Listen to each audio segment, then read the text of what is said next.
Also glad to have with us on the program right now Dr. Timothy Wheeler with Doctors for Responsible Gun Ownership at the Claremont Institute. And Dr. Wheeler, thanks for coming on the program, sir. Thanks for having me, Cam. It's my pleasure. It's been a while since we've had the opportunity to speak with you, and hope that you had a very Merry Christmas. I did indeed, and I hope you did, and your listeners. Well, I don't know about the listeners, but I had a good one, and hopefully the listeners did too. I ran across this story from Providence, Rhode Island, and it just struck me as the Grinch stealing Christmas. They've done this for a few years, I guess, in Providence. The Attorney General up there, Patrick Lynch, has this gun turn-in program or a gun buyback program, but this is a little bit different than the ones that we've talked about in the past because this deals specifically with children and toy guns, Dr. Wheeler. Yes, Cam. This was yet another political-motivated dog and pony show put on by a local official.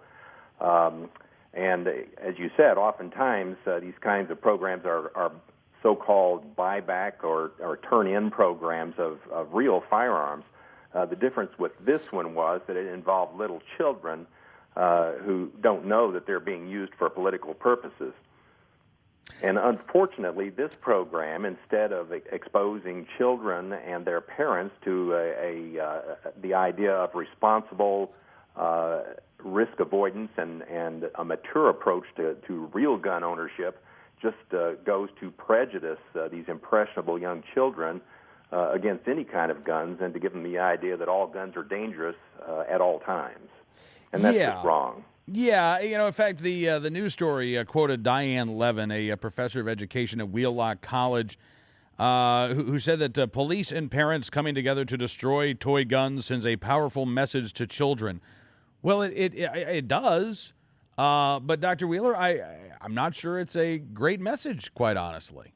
You're right. It sends a powerful message to these poor young kids. I mean, just imagine your own children or other your friends' children and their innocence and how they respond to something like this. The adults are sending a message that all these guns are just terrible, dangerous things that just need to be turned into the authorities. It sends so many bad messages and on so many levels.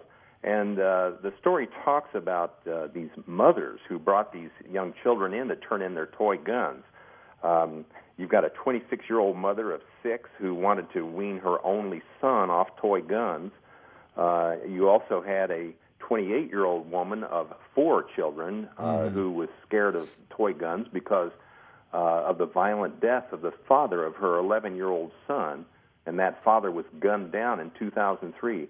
You know, these are extremely atypical situations. I mean, and they have one thing in common, and that is that the responsible parent who could be giving a good message about firearms, and this is usually a father, is totally missing from the picture. Well, you're right about that. And then, are we allowed to even bring that up, though, Dr. Wheeler? I mean, are we allowed to talk about the moral component of parenting? Yeah, we sure are, because, thanks, Cam, because the moral component of parenting is what it is all about. It's about teaching children how to get along in the world. It's about giving children from the earliest age those tools that they will need to be able to live a mature and responsible life. And part of that has to do with teaching them about the realities of firearms. You don't do that by instilling unnatural and unrealistic fears in them with such things as these toy firearm turn-ins that are sponsored by politicians. Well, no, you're absolutely right. And you look at some of the ages of the kids that took part in the toy gun bash in Providence, Rhode Island. And, a lot of them are just a couple of years younger than some of the competitive shooters that we talked to. We talked to Kim Rhodey, Olympic gold medalist, last week. She started shooting, I think, she said, when she was about 8 or 9 years old. Now, again, she was doing it under the supervision of her parent, John Michael McGrath, who is going to be on the U.S. Olympic team, I'm guessing, in 2012, began competing at the age of 11. He was shooting before then.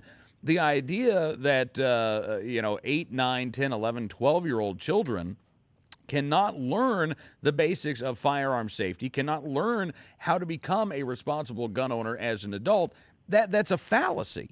And these politicians that put forth this view that not only are guns bad, but toy guns are bad, I think they want to keep these kids with this very infantile attitude, even as they mature into physical adulthood. Mentally, they may not be adults when it comes to guns.